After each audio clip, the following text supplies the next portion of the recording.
बात करेंगे साल के सबसे बड़े चक्रवाती तूफान रागासा की। वो रागासा जिसने चाइना, ताइवान और हांगकांग के लोगों का जीना मुश्किल कर दिया है। साउथ चाइना सी से निकले इस चक्रवाती तूफान ने सबसे ज्यादा तबाही ताइवान में मचाई है। इसकी वजह से 14 लोगों की मौत हो गई। सड़क पर चलना तो आप छोड़ ही दीजिए, गाड़ी खड़ी करना भी खतरे से खाली नहीं।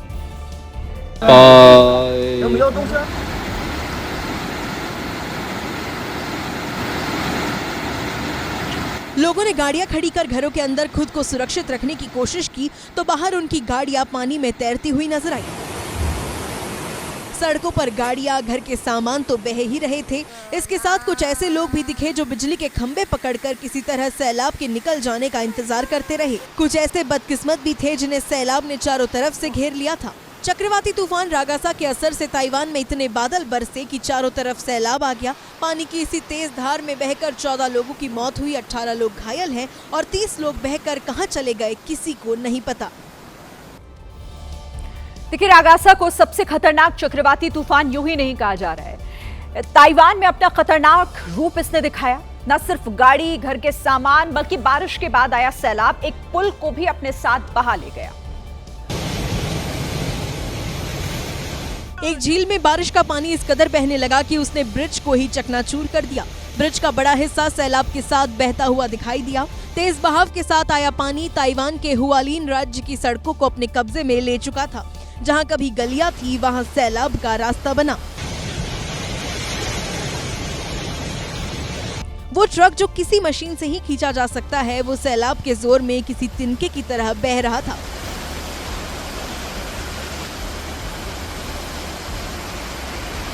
ताइवान की सड़कें और ब्रिज सैलाब के जोर से टूटती हुई दिखाई दी। चक्रवाती तूफान की वजह से 14 लोगों की मौत के साथ ताइवान को आर्थिक नुकसान भी काफी ज्यादा हुआ।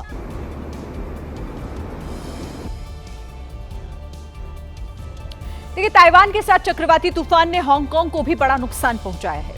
आमतौर पर नदी, नाले और गलियों तक लोगों को डराने वाला ये पानी होटल का गेट तोड़कर अंदर घुस गया। होटल के ग्राउंड फ्लोर पर बनी हुई लॉबी में जब पानी आया तब काफी लोग वहां पर मौजूद थे। सबने दौड़ते भागते किसी तरह अपनी जान बचाई। धनधनाती आवाज के साथ आए पानी को देखकर लोग भागने लगे। खतरनाक रफ्तार से अंदर आते पानी ने लॉबी में खड़े कई लोगों को गिरा दिया। होटल में रखे सामानों को पकड़कर ही वो खुद को पानी से बचा रहे थे।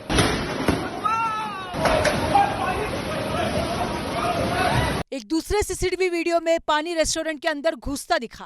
होटल की तरह इस रेस्टोरेंट की भी कांच की दीवार तोड़कर पानी ने अंदर तबाही मचाई। गलियों की तबाही तो सिर्फ ट्रेलर थी, असली पिक्चर समंदर में थी, जहां करीब 200 किलोमीटर से चलने वाली हवाओं के बीच ऊंची ऊंची लहरें लोगों को डरा रही थी। देखिए, ताइवान और हांगकांग में तबाही मचाने के बाद चक्रवाती तूफान रागासा चीन की तरफ बढ़ गया। चीन के ग्वानडांग प्रांत से 150 किलोमीटर दूर समंदर में जब तूफान था, तभी से चीन में तबाही मचनी शुरू हो गई। चक्रवाती तूफान की वजह से चीन के दक्षिणी हिस्से में बादलों की हलचल बढ़ी। फिर इतना पानी बरसा कि सड़क पर खड़ी हुई गाड़ियां ही डूब गई।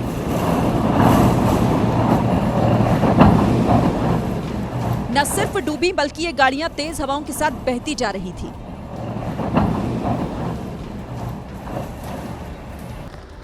यही हाल मकाऊ शहर का भी हुआ, जहां भारी बारिश के बाद सैलाब में फंसे लोग सीने तक भरे पानी से लड़कर अपनी जान बचा रहे थे। यहां सड़क से लेकर मकान, दुकान, हर जगह तूफान का असर दिखा। ताइवान, हांगकांग, चीन और फिलीपींस के लिए चक्रवाती तूफान रागासा किसी श्राप से कम नहीं। तूफान और सैलाब के जोर से लोगों को बचाने के लिए रेस्क्यू टीमें दिन रात काम कर रही हैं। वैसे इसी आपदा में कुछ लोगों ने अवसर भी ढूंढ लिया। जहां होटल में पानी भरा, सड़कें डूब गईं, वहीं चीन के बकाऊ शहर में लोग बाढ़ के पानी में मछली पकड़ रहे थे। नदी का पानी सड़क पर आया तो साथ में मछलियां भी आईं।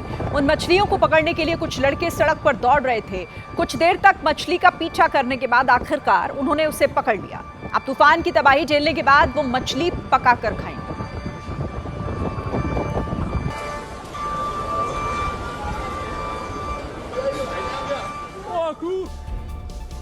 राजस्थान के जयपुर में कुछ बदमाशों ने बीच सड़क पर छात्रों की बेरहमी से पिटाई की है और जब पुलिस ने गिरफ्तार किया तो कान पकड़कर माफी मांगते हुए नजर आए। वायरल वीडियो में नजर आया कि ये बदमाश सड़क पर बाइक और स्कूटी सवार छात्रों पर लाठियां बरसा रहे थे। जब छात्र यहां से भागने लगे तो उन्हें दौड़ा दौड़ा कर पीटा गया। इन बदमाशों ने छात्रों की इस कदर पिटाई की कि वीडियो वायरल होते होते पुलिस के पास पहुंच गया, जिसके बाद ये पांचों बदमाश थाने में कान पकड़कर बैठे हुए नजर आए। हम सबने टाइगर स्कूल के सामने मारपीट की और आवाबाजी और डेमो के लिए वीडियो बनाई और उसको अपनी स्टोरी पे लगा दी।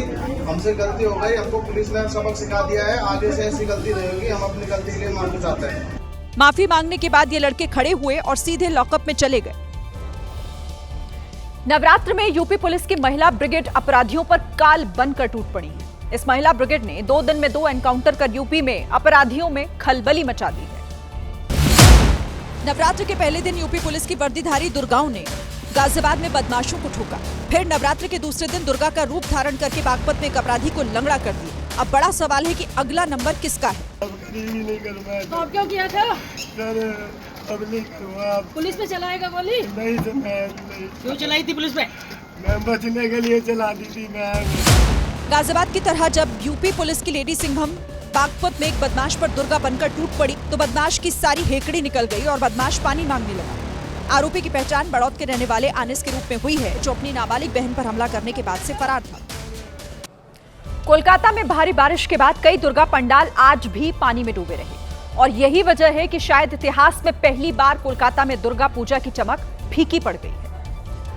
जिन पंडालों के अंदर पूजा की थाली, माता की मूर्ति, भक्तों की भीड़ होनी चाहिए थी, वहां पानी और उससे होने वाली बर्बादी दिखी। दुर्गा पंडालों की साज सज्जा के लिए लगाए गए सामान पानी में डूब गए। पानी की वजह से उजड़ जाने के बाद अब शानदार थीम्स पर बने पंडाल भी सूने हो गए। कल की तरह आज भी शहर की सड़कों पर पानी इतना भरा था कि लोग पानी में गीले होते हुए अपने दफ्तर गए। इधर मुख्यमंत्री ममता बनर्जी भी सड़कों पर निकली। उन्होंने बिजली कंपनी CESC से अपील की कि वो कल करंट से मरने वालों के परिवार को 5 लाख रुपए की मदद और नौकरी दे। अगर कंपनी ऐसा नहीं करती तो बंगाल सरकार खुद ही उन्हें नौकरी देगी।